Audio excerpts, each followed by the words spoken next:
तुम्हाला एक गोष्ट माहितीये का, विधानसभेमध्ये एक अधिवेशन सुरू होतं.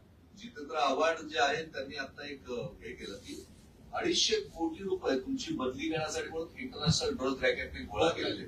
काय भानगड काय म्हणजे ही तुम्हाला काही माहिती आहे का? म्हणजे ड्रग माफिया आणि तुकाराम मुंडे काही जर समजत नाही. आयडिया नाही, काय आयडिया नाही. आय एम हिअरिंग फ्रॉम मला काय आयडिया नाही.